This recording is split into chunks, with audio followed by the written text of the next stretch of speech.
예레미야 3장 11절에서 13절까지입니다. 구약성경 1056면에 있습니다.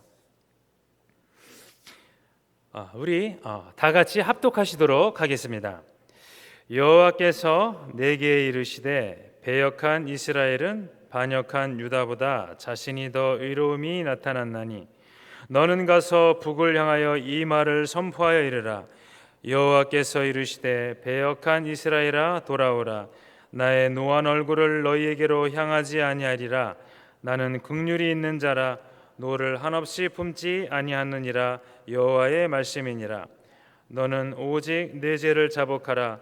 이는 네 하나님 여호와를 배반하고 내 길로 달려 이방인들에게로 나아가 모든 푸른 나무 아래로 가서 내 목소리를 듣지 아니하였음이라. 여호와의 말씀이니라.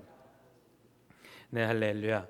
오늘 말씀은 우리는 관심받고 있습니다 라는 제목으로 말씀을 나누도록 하겠습니다. 오늘 우리가 사는 이 세상을 보면 이웃에 대한 관심이 예전보다는 많이 줄어든 것이 사실입니다.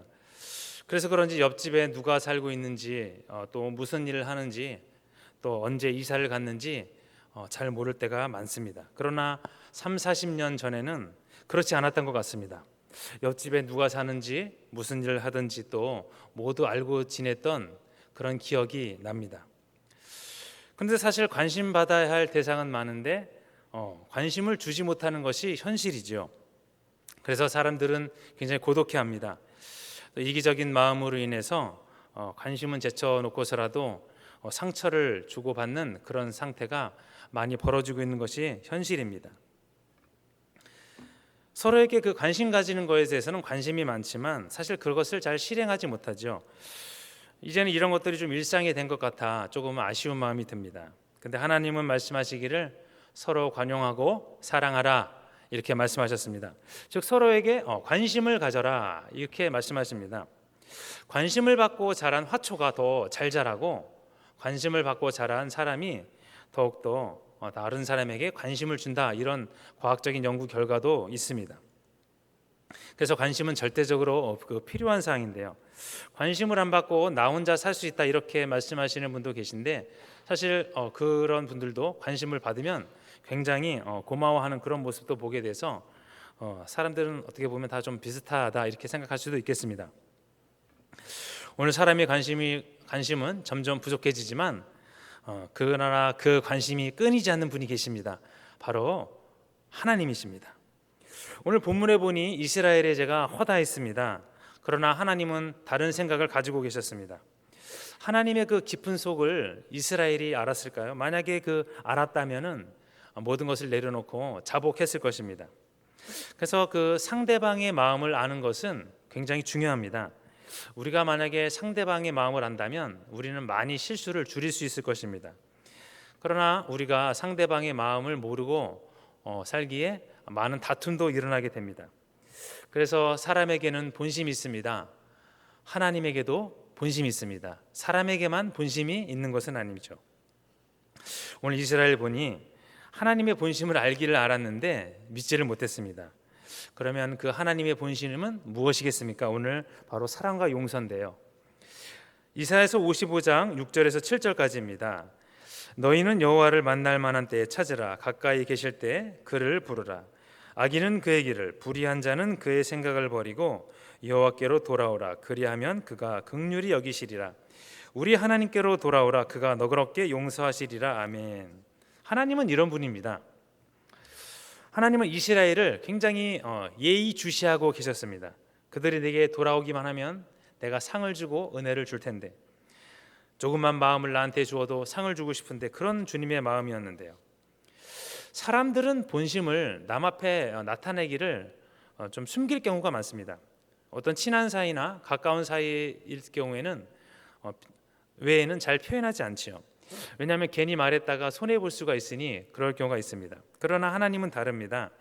오늘 성경을 통해서 하나님의 본심을 말씀하고 계신데요. 이사야서 29장 11절입니다. 너희를 향한 나의 생각을 내가 아나니 평안이요 재앙이 아니니라. 누누이 말씀드리는 것이라 우리가 놓쳐서는 안 될 그런 말씀입니다. 그래서 우리는 그 관심받고 있다는 사실을 우리가 알아야 됩니다.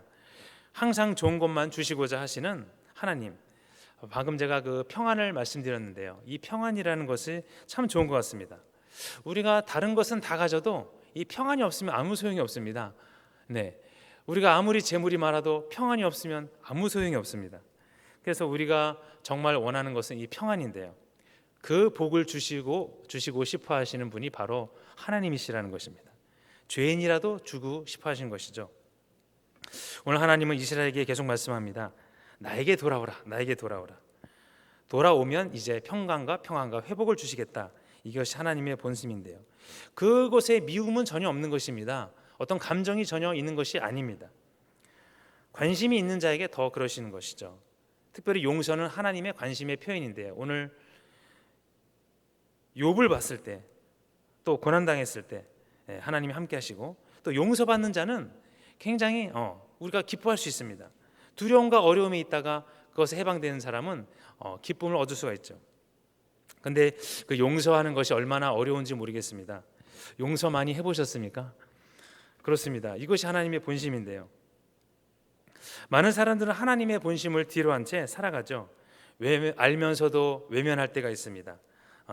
사람은 용서할 수 없지만 하나님은 그러나 용서하신다는 것입니다. 용서 정도가 아니라 망각하신다, 이렇게 성경에서는 말씀하고 계십니다. 그런데 하나님은 본심을 잘 표현하는 분이 아니십니다. 성경에서는 다 표현하셨지만 특별히 우리가 주님이 허락하신 어려움을 통과하는 과정에 있을 때는 하나님을 자기 자신을 숨기십니다. 관심이 있는 자에게 더욱 그러하시죠. 모세도 하나님의 등밖에는 볼 수 없었습니다. 그러나 결국에서는 다 본심을 드러내시죠. 특별히 욥에게 나타나셨는데요, 많은 고난과 어려움 후에 하나님은 욥에게 모든 것을 나타내십니다. 그래서 하나님의 본심은 관심입니다. 관심의 반대말은 무엇입니까? 바로 무관심이죠. 무관심이라는 단어 어떠십니까? 좋아 보이십니까? 오늘날도 이 무관심으로 인해 많은 것들이 사라짐을 알 수 있습니다. 생명도 파괴되고 자연도 파괴되고 우리 인간 사이의 어떤 정도 좀 없어진 게 아닌가 생각됩니다. 그러나 하나님의 관심은 반대로 이 모든 것을 회복시켰습니다. 사랑과 또 관심으로 인해 용기가 생기고 희망이 생기고 사랑이 생기는, 또 모든 것이 회복되는 그런 것들이 하나님의 관심으로 인해 생겼습니다. 근데 그런 것들은 그냥 생기는 것이 아니라 바로 그 하나님의 성품에서 나옵니다. 하나님은 자기 자신을 소개하기를 12절에 나는 긍휼이 있는 자라 이렇게 말씀하십니다. 사람들은 자신감이 없으면 자기를 나타내는데 좀 쉽지 않습니다. 그러나 하나님은 자신을 밝히 말씀하십니다. 왜일까요? 자신감이 있으시기 때문이죠. 나는 긍휼이 있는 자라 밝히 말씀하십니다. 사실 그 긍휼 때문에 우리가 구원을 얻었습니다. 긍휼이 없었으면 우리가 어떻게 되었을까요? 그 긍휼 때문에 우리의 모든 죄도 다 잊어버리시는 것입니다.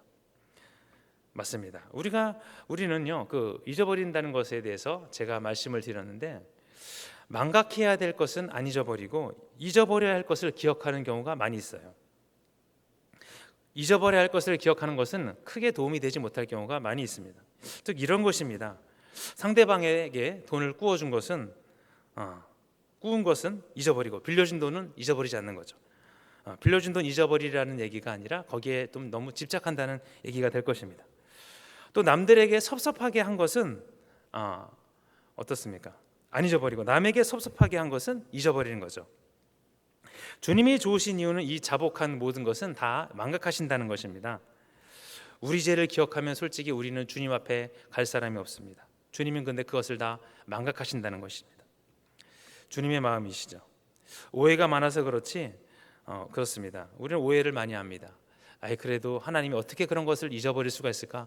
하나님은 절대 그런 걸 잊어버리지 않을 거야. 그러나 하나님은 나는 그것을 회개하고 자복할 때 다 망각하시겠다 말씀하셨습니다. 이것을 믿을 때 바로 그것이 내 것이 되는 거죠. 그래서 하나님의 성품이 우리를 살린 것입니다. 그 특유의 용서와 긍휼입니다. 시편 103편 2절에서 5절입니다. 내 영혼아 여호와를 송축하며 그의 모든 은택을 잊지 말지어다. 그가 내 모든 죄악을 사하시며 내 모든 병을 고치시며 내 생명을 파멸해서 속량하시고 인자와 긍휼로 관을 씌우시며 좋은 것으로 내 소원을 만족하게 하사 내 청춘을 독수리같이 새롭게 하시는도다. 아멘. 많은 것을 하십니다. 그 중에 대표적인 것을 제가 말씀드렸는데요.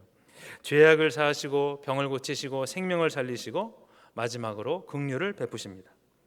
긍휼이 마음이 있으니 용서도 하시는 것이죠. 근데 이 성품도 있고 본심도 있고 마음도 있는데 이 성품, 이 성품은 가장 깊은 곳에서 나오는 것입니다. 사람들도 말하길 우리가 어떤 사람을 만날 때 그 사람의 먼저 성품을 보라, 그렇게 말을 많이 합니다. 성품이 가장 깊은 곳이죠. 성품을 알면 그 사람이 어느 정도를 알 수 있다고 합니다. 하나님의 성품을 우리가 논할 것은 아니지만 하나님은 참으로 은혜를 베푸시고 오래 참으십니다. 그리고 그 인자가 계속되죠. 계속되는 관심이 있으니 하나님도 우리도 하나님은 우리에게 관심을 가져달라 이렇게 말씀하시는 겁니다. 하나님의 성품을 잘 이해하고 우리가 관심 가져야 될 줄 믿습니다. 오늘 유다 백성이 하나님의 성품을 믿기 전에 이해만 했더라도 우상 숭배와 타락은 잊지 않았을 것입니다. 믿으려고 이해하려고 하지도 않았습니다. 보이는 것만을 쫓다가 나아가다 보니 기억해야 될 것을 기억하지 못한 것입니다. 그래서 선지자 에레미야를 보내셨습니다. 그래서 하나님은 에레미야를 통해 긍휼을 전달하려고 했습니다. 그 눈물겨운 하나님의 열심이었는데요. 어떤 방법을 쓰든지 내가 택한 백성은 살리려고 하신 것입니다. 근데 살아나는 건 간단했습니다. 하나님의 긍휼을 믿고 깨닫고 돌아오면 바로 되는 것입니다. 하나님의 긍휼을 바라보고 받아들이면 사는 것인데요. 마치 우편 강도가 죽기 전에 예수님 저를 기억하여 달라고 하니까 예수님이 너가 오늘 진정으로 낙원에 있으리라 이 말씀을 하신 것과 똑같습니다.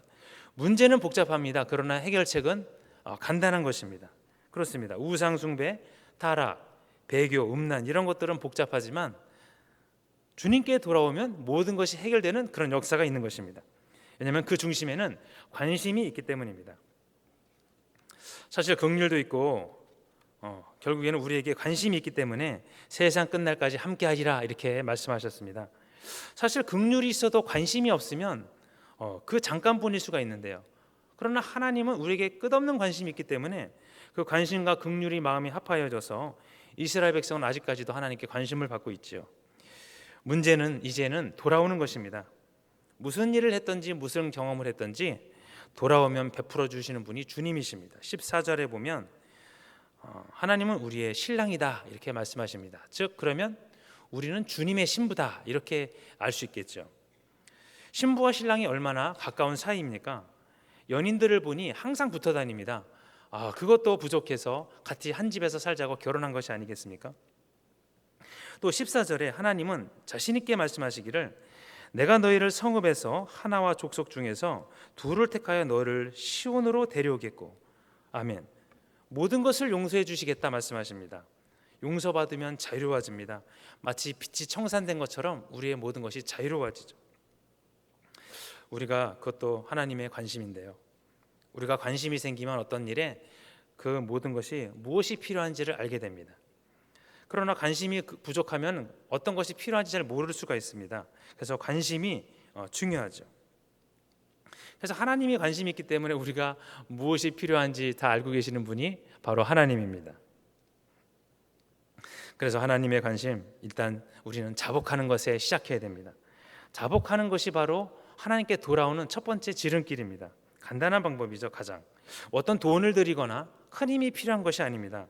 물론 진실한 마음이 필요하긴 합니다. 그러나 돌아오는 것은 하나님께만 돌아오는 것이 아니라 내 이웃에게도 자복할 수 있는 그 기초가 돼 있다, 준비가 돼 있다는 것을 나타내는 표시기도 할 것입니다. 결론입니다. 젊은이들은 꿈을 먹고 산다고 합니다. 믿는 사람들은 무엇을 먹고 살까요? 바로 꿈도 있겠지만 하나님의 관심이 아닐까 생각합니다. 그래도 하나님의 관심이 있으니 어려움 속에서도 희망을 잃지 않고 이 자리까지 오시지 않았나 생각합니다. 요즘 물질 만능주의 사회에서 하나님의 관심이 무슨 필요가 있는가 생각할 수도 있습니다. 온갖 좋은 것들이 나오고 귀한 것들이 나옵니다. 요즘 현대 사회에서는 못하는 것이 없을 정도입니다. 요즘 나온 자동차를 산 어떤 분의 이야기를 제가 들었습니다. 요즘 신형 자동차를 타고 보니 참 없는 것이 없더라 이것입니다. 온갖 센서와 또 계기판, 인공지능, 또 각종 제어 장치, 거기다 안락함까지 집보다 더 편한 자동차입니다. 사실 10년 전의 자동차를 봐도 요즘 자동차하고도 비교할 수 없을 정도로 많이 발전했는데요. 우리는 이것을 굉장히 놀랐고 관심을 갖습니다. 또 여성분들은 어떤 또 좀 좋은 옷이나 또는 액세서리, 예를 들면 핸드백이나 이런 거에 관심을 많이 가지시죠. 네, 좋습니다. 그러나 성경을 보면 하나님은 온통 우리들에 대한 관심이 넘쳐납니다. 그런 이야기가 펼쳐져 있습니다. 그래서 하나님의 관심 갖는 것, 요즘 사람들이 조금 이치 안 맞다 그렇게 느낄 수 있지만 우리가 사실 영적인 것에 관심을 갖지 아니하면 어려움에 다가설 수도 있습니다. 우리는 이 세상만 사는 것이 아닙니다. 다가올 이 세상에 주오실 그날에 우리가 주님을 뵙게 될 텐데요. 현대화로 인해 바쁜 생활을 살고 있습니다. 그러나 하나님의 관심은 오늘도 계속되고 있습니다. 우리는 사실 피조물이라서 우리가 이렇게 저렇게 말할 수 있는 사실 그런 상황은 아닙니다. 하나님의 관심 가져주시면 우리는 나쁠 것이 없는 거죠. 그래서 우리는 오늘 참 소망을 갖기 원합니다. 왜냐하면 구원은 가장 큰 선물이기 때문입니다. 할렐루야. 우리 기도하시도록 하겠습니다. 하나님 감사합니다. 오늘도 우리는 관심을 받고 있습니다라는 제목으로 말씀을 나눴습니다. 주님의 은혜가 차고 넘치는 그런 귀한 시간 되기 원합니다. 하나님, 우리는 보이지 않는 주님을 바라보고 있지만 하나님의 끝없는 관심으로 말미암아 살아났고 지내왔고 하나님의 응답을 받고 살아왔습니다. 하나님, 그 음성을 듣기 원하고 오늘도 주님 우리를 불꽃 같은 눈동자로 지켜주시되 축복하여 주시고 은혜 내려 주시옵소서. 성령님만 따라가는 그 귀한 시간 동안에 하나님 더욱더 세상 끝날까지 함께 하신다 주님 말씀하셨습니다. 그 관심 우리도 받고 있사오니 우리도 주님께 관심을 갖게 하시고 하나님 우리가 영적으로 뒤처지지 아니하며 아버지 상 얻는 자는 하나라고 말씀하셨사오니 주오실 그날 바라보며 주님을 고대하는 그런 귀한 신앙 될 수 있도록 도와주시옵소서. 관심은 사랑의 시작입니다. 아버지 관심으로 시작하여 사랑으로 열매 맺는 그런 귀한 시간 될 수 있도록 주께서 도와주시고 함께하여 주옵소서.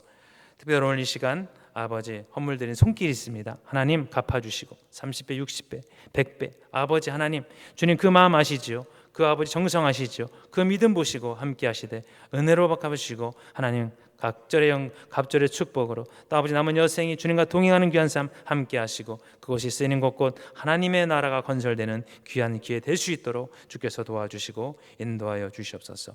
하나님 주님을 섬깁니다. 오늘 하루도 붙들어 주시고 모든 것을 주께 맡기고 의지합니다. 성령님 인도하여 주옵소서. 예수님 이름으로 기도드렸습니다. 아멘.